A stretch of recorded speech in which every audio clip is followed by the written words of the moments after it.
C'est un peu autour du tribalisme, d'actualité. Donc Claudel, comme je te le disais tout à l'heure, on fait une publication sur les réseaux sociaux par rapport au week-end de l'écrivain qui se tient dans quelques jours. Ouais. Et sur l'affiche, il y a Claudel Noubissi, Bamleke, Madame Pouene, Bamleke, Thierry Nyamen, Bamleke, et maintenant tout en bas on a Eric Alindou, je sais pas trop d'où il est, Eric Alindou. Mais jusqu'à ce moment, pour moi l'affiche, moi ça n'a rien évoqué, moi c'est des personnes. Et sauf que c'est les commentaires qui me font remarquer que vous êtes des Bamleke, tu vois. C'est les commentaires qui me font remarquer que vous êtes Bamleke. Et là, je me rends compte que beaucoup de gens disent, ouais, l'événement, c'est seulement pour les gens de l'Ouest, il faut seulement aller à l'Ouest et tout. Et toi qui es dans cet environnement-ci, toi qui es dedans, comment est-ce que vous vivez avec ça au quotidien? Alors, j'ai envie de dire que le tribalisme n'est pas né en Afrique, ni au Cameroun. C'est clair. Le racisme, c'est une forme de tribalisme aussi, peut-être à une échelle ou en prenant en considération des critères qui sont différents. Moi, je dis que chacun de nous naît avec un patrimoine positif et négatif. En effet. Donc, quand tu nais au Cameroun, à l'ouest du Cameroun, c'est déjà un patrimoine que tu as. Exactement. Ça veut dire que tu es Bamileke. Tu as tes ancêtres qui ont des actifs et des passifs dont tu hérites. Tu as tes ancêtres qui étaient des maquisards, du moins c'est comme ça qu'on les qualifiait. Tu hérites de ça. Tu as tes ancêtres qui ont eu à commettre des impairs ou alors à réaliser des choses exceptionnelles. Tu hérites de ça. Tu hérites aussi de ce que tes parents directs ont eu à faire. Donc ça c'est le premier héritage que tu as, que tu vas porter à vie. Parce que celui qui a dit que vous êtes des Bamileke. Mais il n'y en a pas qu'un seul. Hein. Dans un autre cas de figure, ou alors ceux qui l'ont dit, dans un autre cas de figure, c'est d'autres personnes qui diraient que vous êtes les Bassa. Tout à fait. Ou d'autres personnes qui diraient que vous n'êtes que les personnes du centre, ou alors vous êtes les Boulous. Tout à fait. Donc ça veut dire que chacun de nous naît avec un patrimoine qui provient de ses ancêtres, en commençant par ses parents. Et on ne peut pas changer ça. C'est clair. Ça, c'est la première chose. La deuxième chose, c'est que la colonisation et la néocolonisation ont beaucoup contribué à nous diviser parce que c'était tout simplement une stratégie. Ce qui devait empêcher qu'il y ait une certaine cohésion entre nous. Parce que quand il y a une cohésion, ça veut dire qu'on s'entend. Quand on s'entend, ça veut dire qu'on peut se mettre ensemble pour détruire l'autre. Donc l'autre, lui, il a besoin que nous, on ne soit pas ensemble pour pouvoir prendre nos terres, prendre nos richesses, ainsi de suite. Donc il faut qu'il nous fasse croire que c'est nous, entre nous, le problème. Il faut qu'il fasse croire aux Bamileke que le problème c'est le Boulou, le Boulou, que le problème c'est le bassin, ainsi de suite. Pendant que nous sommes en train de faire la guerre entre eux, ils sont dans les mines, ils prennent l'or, le diamant, le pétrole et tout. Et ce qui est bien, c'est qu'ils nous vendent de l'or à nous tous. Le soir tu as faim, c'est lui qui a la boutique. Tu as la boutique, tu achètes son chocolat. Exactement. Quand vous baradez, tu as faim, tu as envie de manger le riz, c'est son riz que tu manges, tu vois. Tant qu'on bagarre, c'est bien, parce que quand on bagarre, on s'épuise aussi plus. Quand on s'épuise plus, on a plus faim. On a faim, on mange beaucoup, on boit beaucoup. Et qui produit la boisson, c'est eux. C'est clair. Qui produit la nourriture, c'est eux. Qui importent la nourriture chez nous, c'est eux. Qui contrôlent les espaces de distribution, c'est eux. Qui contrôlent l'économie, c'est eux. Même pour s'insulter, on utilise les réseaux sociaux, c'est eux.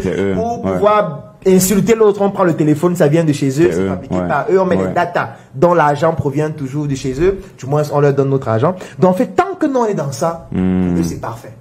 Maintenant, imagine-toi un instant où on ne voit plus ça, on se dit, Valais, on doit travailler ensemble, Arthur, on doit travailler ensemble, parce qu'on doit créer des industries. Ce n'est plus intéressant. Donc, la première chose, c'est que la colonisation a aussi contribué à faire en sorte qu'on ne soit pas ensemble et que l'autre pense toujours que son ennemi provient de l'autre. Troisième chose, ce sont des expériences personnelles. La preuve, si tu es sorti avec une fille et ça s'est mal passé, tu sors avec une deuxième fille, ça se passe mal. Tu sors avec une troisième fille, ça se passe mal. À un moment, tu t'assois, tu te dis, mais pourquoi à chaque fois que je sors avec une fille, ça ne se passe pas bien? Elle me trompe toujours. Tu essaies de faire le lien entre les trois, et tu te rends compte que les trois sont noirs. Ah, tu la conclusion. Malheureusement. Peut-être pas chance. Pourtant, c'est une analyse qui est biaisée. Tout à fait. D'abord, l'échantillon n'est pas trop faible, significatif pour conclure que les filles noires, qui trompent plus que les filles brunes, surtout les filles blanches. Donc, du coup, mais toi, émotionnellement, il y a des expériences émotionnelles que tu as vis-à-vis de cela qui te poussent à prendre des décisions et avoir un avis péremptoire désormais sur toutes les filles qui sont noires, ou les filles qui sont minces, ou les filles qui sont grandes de taille, ou les filles qui viennent de certaines origines. Donc il y a aussi l'expérience personnelle de chacun qui pousse à ce que parfois on se dise, waouh, non, Chaque fois que j'ai travaillé avec les Mbamois, ils voulaient tout me doubler. Chaque fois, ils voulaient tout me doubler. Alors que ce n'est que 2 Mbamois. Ils ne représentent rien les Mbamois en général. Tu vois? Mais sauf que lui, il a dit non, évitez les Mbamois. La preuve, j'ai travaillé avec 2 Mbamois. Est-ce que 2 Mbamois définissent les Mbamois? Est-ce que 2 Bamileke définissent les Bamileke? Donc, c'est pour dire que c'est le débat des petites personnes. Tu vois, quand vous voyez des personnes débattre, des gens, ce sont des petites personnes. Tout à fait. Est-ce que Claudel peut t'apporter quelque chose? Si oui, va écouter. Point final. On n'a pas besoin d'être des amis. Je n'ai pas besoin que tu sois mon ami. Je ne viens pas faire cette conférence pour qu'on s'aime. C'est pas mon but. C'est ça. Si je vois Aïssi donner une conférence sur un thème qui m'intéresse, je vais la suivre. Si le thème m'intéresse, je viens, je suis. Tout à fait. Est-ce que j'ai besoin que Aïssi soit mon ami? Non. Qu'on soit du même village pour pouvoir capitaliser. Pas du tout. Sinon, on n'aurait pas de micro. Parce que le micro, est-ce que c'est un Bamileke qui l'a créé? Jamais. Ça veut dire que si ce n'est pas le Bamileke qui crée le micro, je ne dois pas l'utiliser? Non. Donc, voilà le problème qu'on a globalement. Mais maintenant, c'est au-delà. Parce que j'ai dit que le tribalisme, ce n'est qu'une version du racisme. Parce que le racisme, maintenant, c'est juste au niveau de la couleur de peau, mais qui en fait traduit beaucoup d'autres choses. Quand on voit ta couleur de peau, on voit quoi? On voit la colonisation, on voit l'esclavage, on voit les Noirs qui ont toutes les richesses, toutes les matières premières, mais qui n'arrivent à rien faire. On voit les feignants, on voit les gens qui commandent tout le temps, on voit les gens qui vivent de l'aide au développement. On voit des pays dont le budget est à 80%, 50%, 30% lié à l'aide au développement, c'est-à-dire des mendiants. Du coup, quand on te voit noir, on voit en fait toute cette image-là. Du coup, on met ça sur toi. C'est pour ça que je dis toujours que quand on est un noir en Occident, on aura toujours des problèmes. Exactement. Chaque fois qu'on te voit, on voit cet héritage. On va te dire, tu rentres quand? Tu as fini très d'étudier, mais tu rentres quand? Non, ça c'est tout à fait Tu vas dire que non, je suis né ici, je suis français, on dit que oui. Tu es naturalisé français. Mais tu rentres quand? Tu ne peux pas être français. C'est clair. Tu dois être noir français, ça n'existe pas. C'est juste le socialement correct. On t'a signé un document, on t'a donné un passeport Bordeaux, c'est bien, parce qu'on te respecte. Mais ce n'est même pas qu'on te respecte, parce qu'on veut ton argent.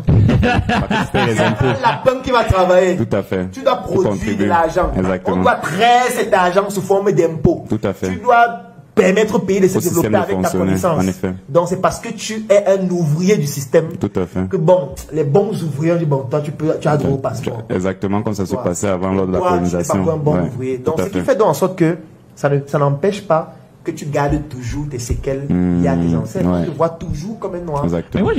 Mais par rapport à tout ça, moi je refuse de penser que les noirs sont plus cons que d'autres. Mais moi la question que je me pose c'est, avec tout ce que tu as dit par rapport au fait qu'il y a eu la colonisation et tout le bazar, nous sommes toujours plus ou moins conscients du fait que c'est divisé pour mieux régner. Maintenant, puisque nous sommes conscients du fait qu'il y a ce truc de diviser pour mieux régner, qu'est-ce qui nous empêche donc de travailler ensemble? Ce qui nous empêche de travailler ensemble, c'est le fait qu'il faut un profond travail psychologique, spirituel, pour pouvoir sortir de là. Moi, je prends un exemple.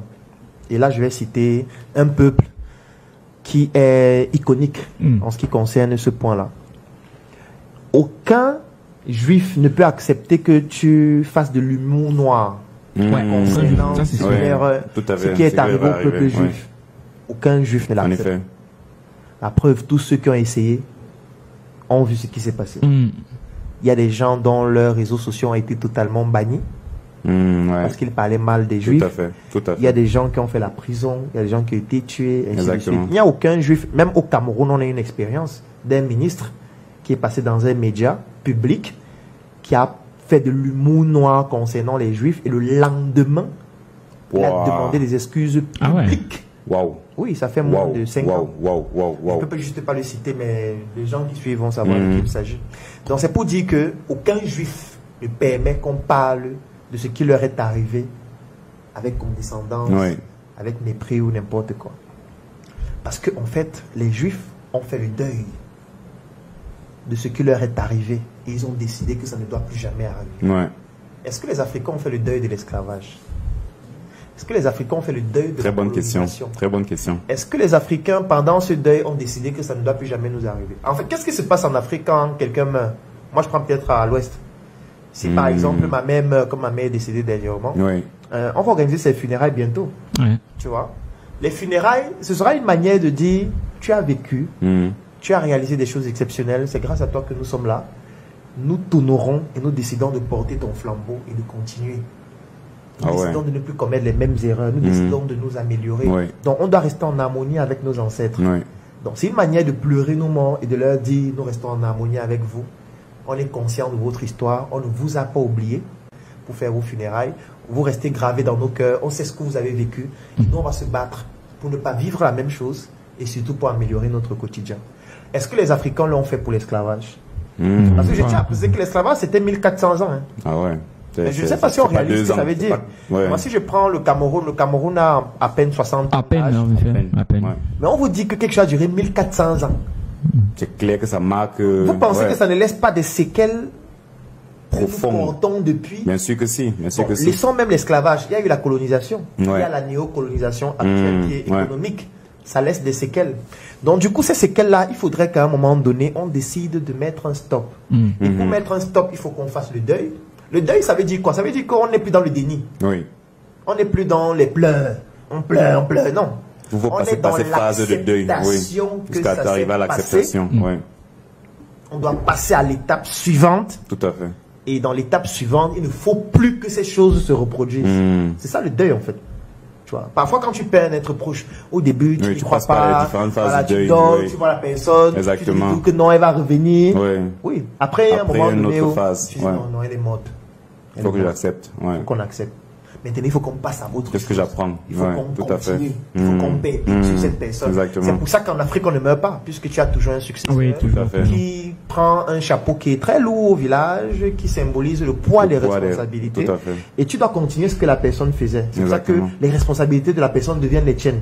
Si la personne avait une fille, elle doit se marier, on doit faire la dot, c'est chez toi qu'on l'a fait. Donc c'est pour dire quoi? C'est pour dire que on doit faire le deuil de l'esclavage, le deuil de la colonisation. Et décider que ça ne doit plus se passer. Et décider que ça ne doit plus se passer, ça veut dire qu'il y a des actions qu'on doit poser. Par exemple, au Cameroun, il ne devrait pas avoir une avenue Kennedy. Ouais, c'est vrai que ça, c'est paradoxal. Hein? Comment il y a l'avenue Kennedy au Cameroun? Je ne comprends pas. Ça fait quoi ici? Au Cameroun. Il n'y a pas un truc Charles de Gaulle. Ça veut dire qu'on n'a pas encore fait le deuil. Comment au Cameroun, il y a le lycée Leclerc? Leclerc, un général qui était là pendant la colonisation. Comment il y a l'hôpital La Kentini au Cameroun? Tout à fait. En fait, ça veut dire qu'on n'a pas fait le deuil. Exactement. Le deuil voudrait qu'on change le nom de tous ces édifices-là. Exactement. C'est la première chose qu'on doit faire. On met les noms des personnes qui nous rappellent notre histoire. Exactement. Les personnes qui ont marqué notre continent. On ne peut pas avoir le lycée Joss. Ça n'a pas de sens. Donc, ça veut dire qu'on n'a pas fait le deuil. Donc, on est toujours dans l'esclavage. On est bloqué. On est bloqué. On est toujours dans la colonisation. On pleure. Nos ancêtres faisaient ceci. Mon ami, on n'est pas dans un siècle historique.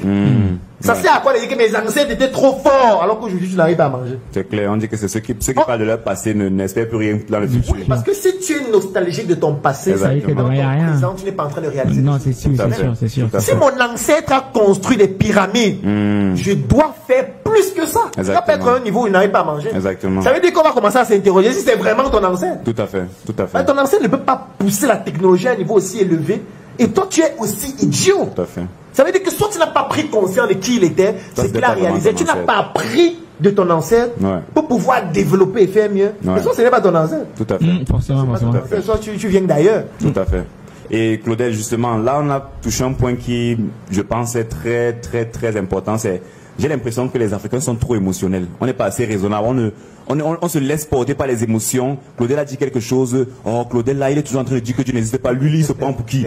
Pourquoi, d'après toi, on est aussi émotionnel? Pourquoi on ne passe pas au travers des émotions pour entrer dans le corps même, qu'est la réflexion de se dire que si Claudel dit que Dieu est monté, pourquoi il le dit? Comment il le dit? Quelles sont les réflexions qui l'ont amené à cette affirmation? Quelle est d'après toi la raison pour laquelle les Africains sont si émotionnels? Alors, première chose, c'est que ce ne sont pas seulement les Africains qui sont émotionnels. Là, je peux d'abord ma casquette de médecin. Tout le monde l'est. Moi, je suis sur les pages des Américains régulièrement. Ils pleurent comme nous. Je suis sur les pages des Français. C'est les plus pleureurs au monde. Je ne sais pas s'il y a un peuple qui pleure comme les Français. Non, c'est clair que... Ils pleurent pour tout. Ils sont tous en train de pleurer. Oh, il y a ceci, il pleure. Oh, l'autre m'a mal parlé, il pleure. L'autre ne nous considère pas, il pleure. Ils créent des associations de pleureurs pour les causes. Donc, on ne va pas dire que c'est les Africains seuls qui pleurent. Tout à fait, les Occidentaux pleurent beaucoup plus que nous aussi. Maintenant, c'est eux qui véhiculent l'information que nous, on pleure beaucoup. Oui, c'est d'ailleurs l'émotion, l'expression l'émotion nègre vient de là aussi. Oui, parce que ça permet. C'est vrai. C'est une autre forme de racisme. Oui. C'est une forme de racisme. Quand on dit que vous êtes trop émotifs. Oui. Vous pleurez trop. L'émotion est nègre. C'est une forme de racisme. Donc on dit que le nègre ne réfléchit pas. Le nègre ne peut pas se concentrer sur un sujet, réfléchir de manière cohérente, alors que les Français pleurent tous les jours, les Italiens pleurent la crise tous les jours. Ils fuient leur pays. Donc, ce n'est pas seulement un problème des Africains. Tout le monde pleure. C'est ça qui dit qu'on ne pleure pas. C'est pour ça que dans tous les continents, ça marque les esprits. Parce qu'ils sont des pleureux aussi. C'est pour ça que ça les touche aussi, puisqu'ils pleurent chaque jour. Donc, ce n'est pas seulement les Africains. Maintenant, spécifiquement concernant les Africains, c'est la misère. C'est la misère qui pousse à pleurer encore plus, et un peu plus émotif. Pourquoi? Sur argentlivre.com, lisez et changez de vie.